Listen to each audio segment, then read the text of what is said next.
Hi friends, welcome to Tajji's kitchen. இன்றைக்கி தஜ்ஜிஸ் கிச்சனில் ஒரு சூப்பர் ரெசிபி பார்க்க போகிறோம். என்னென்னா மேக்ரோனி நுங்கு பாயாசம். செம்ம டேஸ்ட்டாக இருக்குங்க. இது டிஃப்ரெண்ட்டாக இருக்கும். குழந்தைங்களுக்குலாம் ரொம்ப ரொம்ப பிடிக்கும். ஈஸியான மெத்தடில் சீக்கிரமாக செஞ்சிடலாம். சூப்பராக இருக்கும். வாங்க வீடியோக்குள்ளே போய் எப்படி செய்யலான்னு பார்க்கலாம்.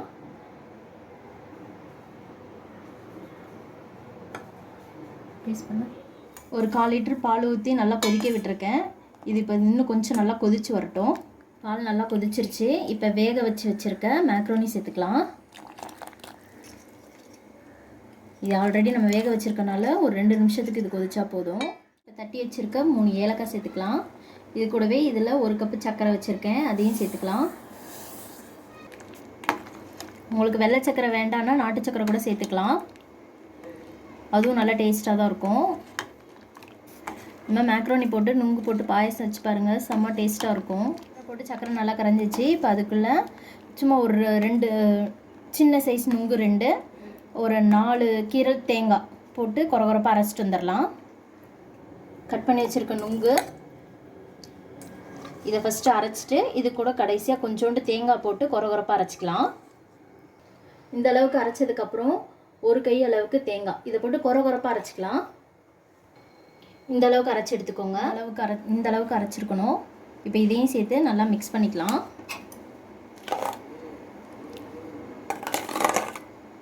தேங்காய் போடும்போது டேஸ்ட் கொடுக்கும். இப்போ நல்லா தேங்காயும் நுங்கும் போட்டு கொதிக்குது. இப்போ கட் பண்ணி வச்சுருக்க நுங்கு போட்டுக்கலாம்.